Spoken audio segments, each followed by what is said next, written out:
UP को PM Modi के 75 gift. Modi model से 2022 में विजय।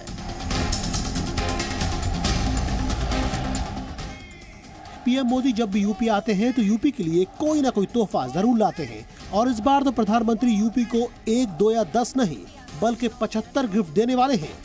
उत्तर प्रदेश को आज क्या क्या मिलने वाला है आगे उसके बारे में बताएंगे, लेकिन सबसे पहले बताते हैं कि प्रधानमंत्री का कार्यक्रम क्या है। सुबह 9:55 पर पीएम मोदी दिल्ली से लखनऊ के चौधरी चरण सिंह एयरपोर्ट पहुंचेंगे। एयरपोर्ट से सीधे गोमती नगर में इंदिरा गांधी प्रतिष्ठान जाएंगे। इंदिरा गांधी प्रतिष्ठान में आजादी के 75वें वर्ष के मौके पर मनाए जा रहे अमृत महोत्सव के कार्यक्रम में शामिल होंगे। इस कार्यक्रम में प्रधानमंत्री आवास योजना शहरी के तहत राज्य के 75 जिलों में बनाए गए 75,000 घरों की चाबी लाभार्थियों को सौंपेंगे। इस कार्यक्रम में प्रधानमंत्री स्मार्ट सिटी मिशन अमृत योजना के तहत 75 विकास परियोजनाओं का शिलान्यास उद्घाटन करेंगे। प्रधानमंत्री मोदी यूपी के 7 शहरों के लिए 75 बसों को भी हरी झंडी दिखाएंगे। इस कार्यक्रम में मुख्यमंत्री योगी आदित्यनाथ, राज्यपाल आनंदीबेन पटेल के अलावा लखनऊ से सांसद और रक्षा मंत्री राजनाथ सिंह भी मौजूद रहेंगे। पीएम मोदी को अयोध्या में बन रहे राम मंदिर और अयोध्या शहर का प्रस्तावित मास्टर प्लान भी दिखाया जाएगा। वैसे प्रधानमंत्री मोदी लखनऊ में रहेंगे, लेकिन वहीं से बैठकर अपने संसदीय क्षेत्र वाराणसी की परियोजनाओं की भी जानकारी लेंगे। वाराणसी में डमरू के आकार में बनने वाले कमिश्नर कार्यालय की नई बिल्डिंग का प्रेजेंटेशन देखेंगे। सोमवार को मुख्यमंत्री योगी आदित्यनाथ ने इंदिरा गांधी प्रतिष्ठान में पीएम मोदी के आने की तैयारियों का जायजा लिया। प्रधानमंत्री नरेंद्र मोदी लखनऊ में करीब 2 घंटे तक रहेंगे और उसके बाद दिल्ली के लिए वापस लौट जाएंगे। बीते 20 दिनों में प्रधानमंत्री मोदी का ये दूसरा उत्तर प्रदेश दौरा है। पिछले महीने 24 सितंबर को पीएम अलीगढ़ गए थे, तब उन्होंने यूपी में बनने वाले नए विश्वविद्यालय का शिलान्यास किया था। प्रधानमंत्री मोदी का उत्तर प्रदेश दौरा अगले साल होने वाले विधानसभा चुनाव के लिहाज से काफी अहम है।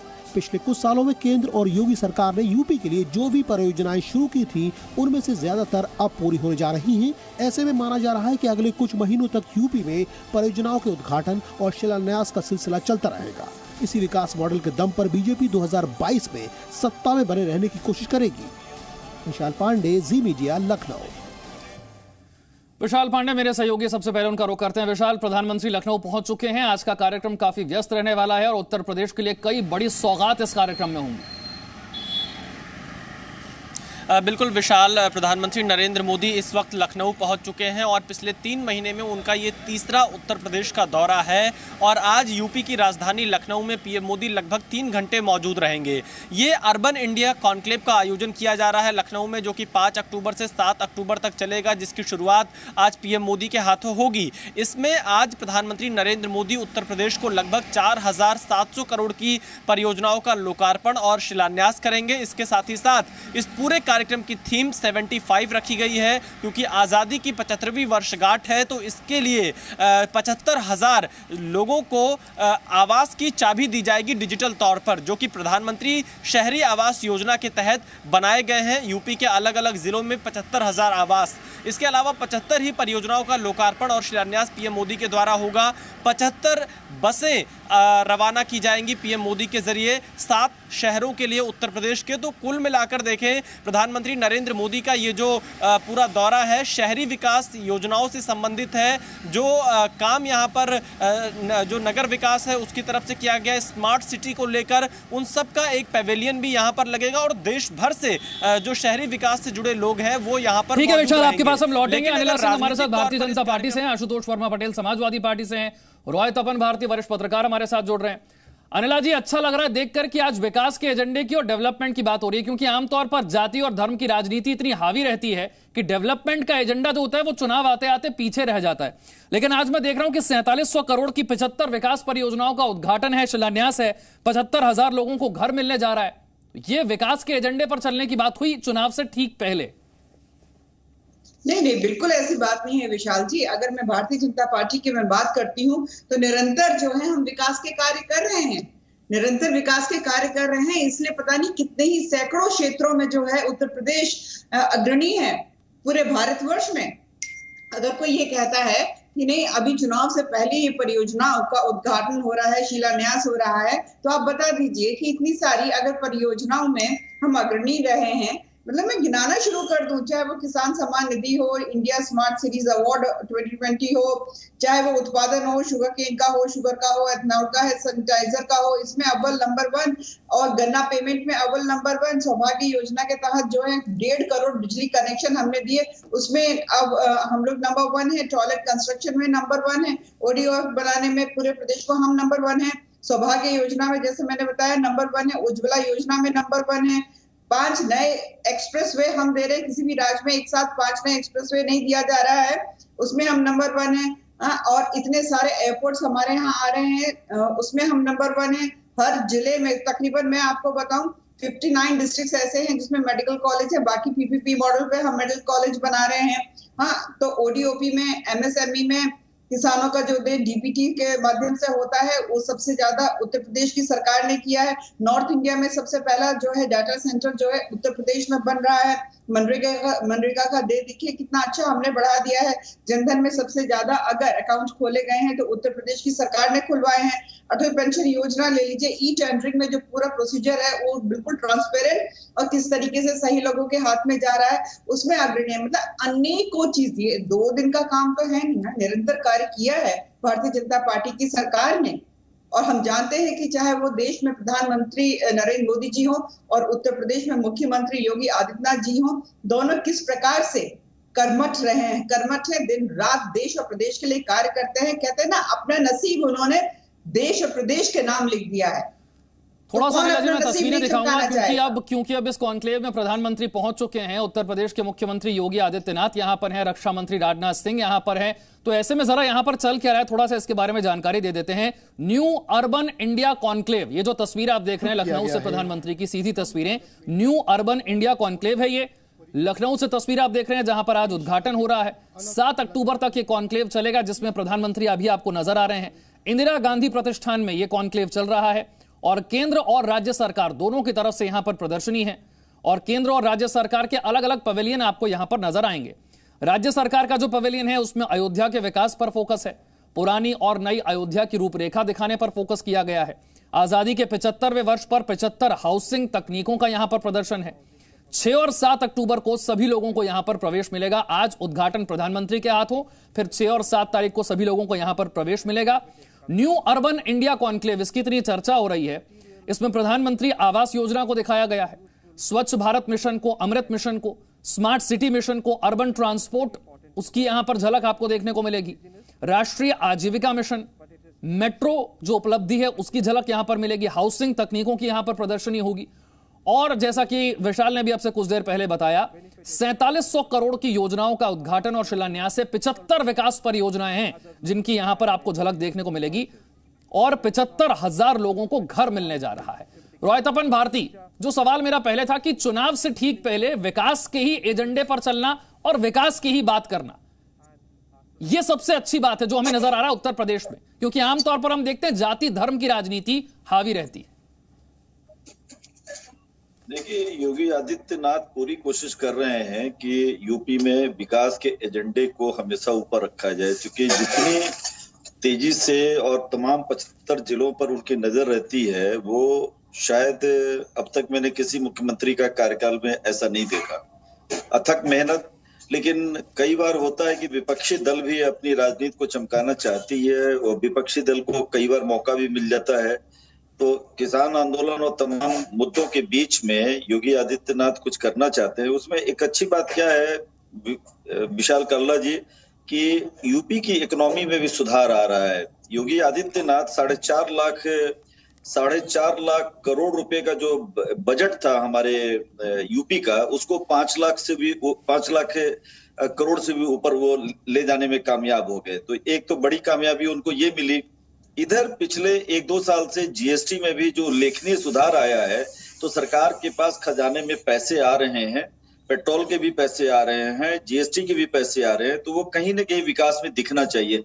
ये 5,000 करोड़ रुपए के आसपास 4700 करोड़ के जो प्रोजेक्ट है उसको देखकर मुझे खुशी हो रही है, जरूरत थी।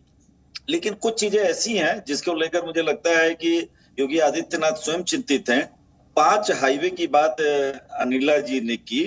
5 हाईवे वाकई में बहुत अच्छा बन रहा है, उससे राज्य का विकास होगा, लेकिन किन कारणों से लेट हो रहा है उसका भी स्टडी करना होगा। केवल यूपी राज्य की ही समस्या नहीं है, अन्य राज्यों में भी है।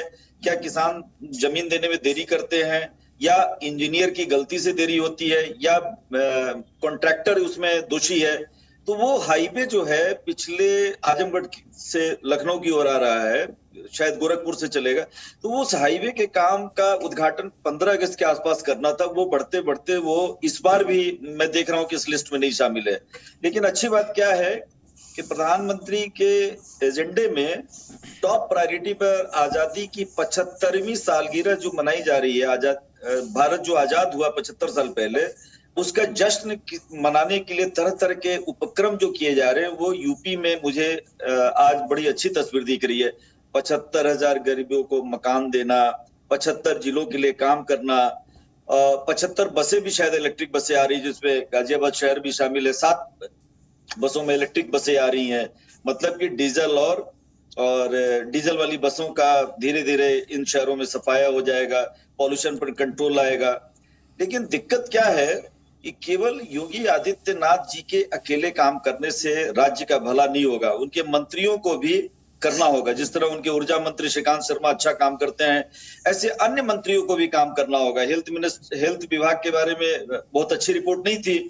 तो कुल मिलाकर ये देखना होगा कि केवल विपक्ष ही योगी आदित्यनाथ के लिए बाधा नहीं है, पार्टी के अंदर भी कुछ लोग हैं जो उनको नहीं चाहते हैं कि उनकी पकड़ बनी रहे। तो 2 मोर्चों पर योगी आदित्यनाथ हालांकि बहुत तेज गति से वो काम करते हैं।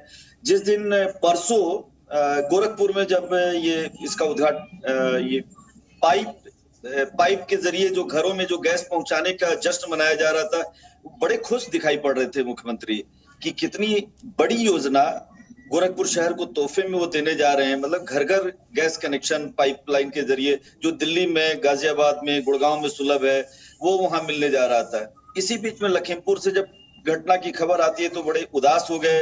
हालांकि उन्होंने डैमेज कंट्रोल के तहत बहुत तेजी से काम किया, और मैं जानता हूं कि लखनऊ आते आते उन्होंने 2 घंटे के अंदर में जिस तरह से डैमेज कंट्रोल का काम किया और मुद्दों को पकड़ बनाने की कोशिश की कि विपक्ष इस मुद्दे को लेकर आगे न बढ़े। काफी जल्दी वहां पर हमने देखा कि कुछ ही घंटों के भीतर पुलिस और सरकार के बीच में, सरकार और किसानों के बीच में एक समझौता हो जाता है मुआवजे को लेकर, जांच को लेकर, किस तरह से जांच आगे बढ़ेगी, मुआवजा कैसे मिलेगा। और वहां से फिर इस समझौते के बाद हम देखते हैं कि धरना देने वाले किसान भी वहां से लौट जाते हैं, वो जो डैमेज कंट्रोल की आपने बात की। लेकिन फिलहाल आशुतोष वर्मा, फोकस मेरा विकास के एजेंडे पर है। राजनीतिक दल चाहे कोई भी सत्ता में आए, मकसद तो यही है ना कि प्रदेश का विकास हो। और आज हम देख रहे हैं कि इतनी नई परियोजनाएं, करीब 4700 करोड़ की 75 नई योजनाओं का उद्घाटन और शिलान्यास हो रहा है।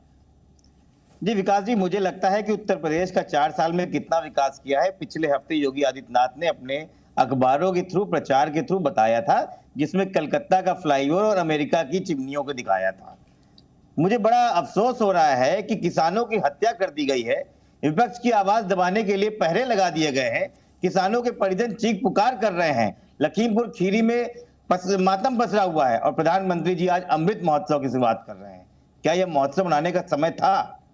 क्या मुझे लगता है यह समय था? 4 दिन पहले गोरखपुर के जिले के अंदर वही पुलिस वाले गोली मार के एक व्यापारी की हत्या कर देते हैं। 8 दिन पहले एक हमारे महंत की संदिग्ध हालत में मौत हो जाती है और महोत्सव मनाया जा रहा है। ये उत्तर प्रदेश के हालात है। मैं आप ही को समय दे रहा हूं, मेरा सवाल सुन लीजिएगा, पर मैं आप ही को समय दे रहा हूं। महोत्सव से आप क्या समझते हैं? ये जो हो रहा है, ये क्या किसी तरह की खुशियां मनाई जा रही हैं? यहां पर विकास की उन परियोजनाओं की बात हो रही है जिससे प्रदेश के आम आदमी को लाभ हो सके। ये 75,000 घर किसे मिलने जा रहे हैं? जिन्हें घर की जरूरत है। ये स्वच्छ भारत मिशन, ये अमृत मिशन, ये स्मार्ट सिटी, ये अर्बन ट्रांसपोर्ट, ये किसके लिए? महोत्सव का अर्थ क्या है? इसे समझे तो सही ना पहले, कम से कम। हाँ बिल्कुल समझना चाहिए। नाच गाना थोड़ी ना हो रहा है। नहीं, ये समझदार वैसे ही समझदार समझते हैं जैसे कि अमेरिका का जब प्रधानमंत्री आता है तो गरीबी छुपाने के लिए 6-6 फीट की दीवारें बना देती हैं। ये है मॉडल। ये महोत्सव इसी तरीके का महोत्सव है। एक भी मेट्रो आज तक चल नहीं पाई है, लेकिन मेट्रो बनाएंगे। एक भी एक्सप्रेस वे 4.5 साल में नहीं चल पाया, चलाएंगे।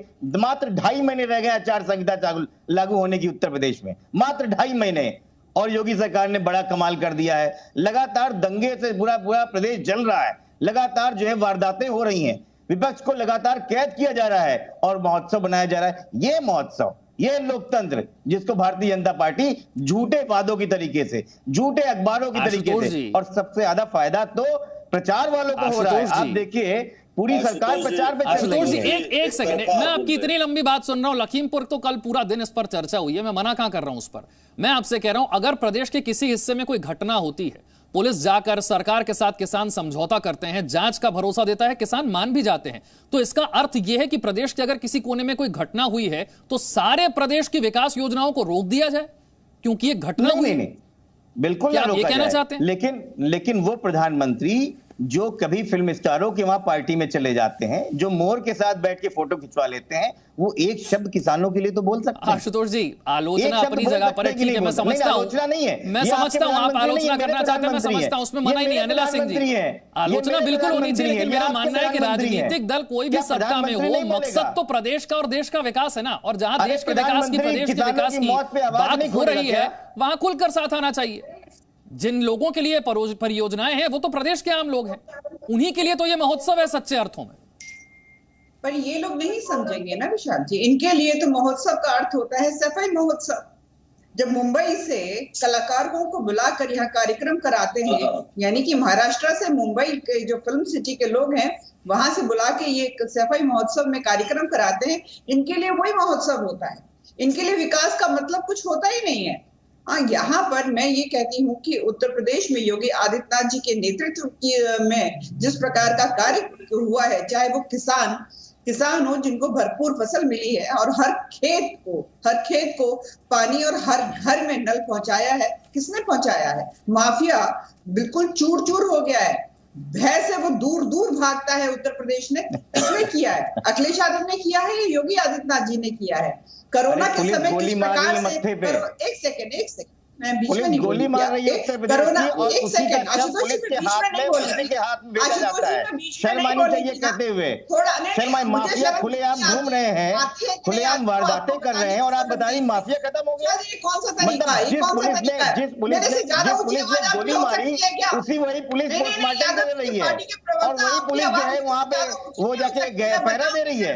गजब, इतना अच्छा आपको बोलने का मौका दिया, इतनी लंबी आपने आलोचना कर दी, अब कोई कुछ और बोल रहा है तो उसे भी सुन लीजिए। फिर आऊंगा आपके पास, आप फिर आलोचना कर लीजिएगा, कहां कोई रोक रहा है? कम से कम दूसरों को तो बोल लेने दीजिए एक बार। हम ऐसी जगह पे बैठे हुए आशुतोष जी, कम से कम दूसरों को भी तो सुन लीजिए, फिर आऊंगा आपके पास, कर लीजिए।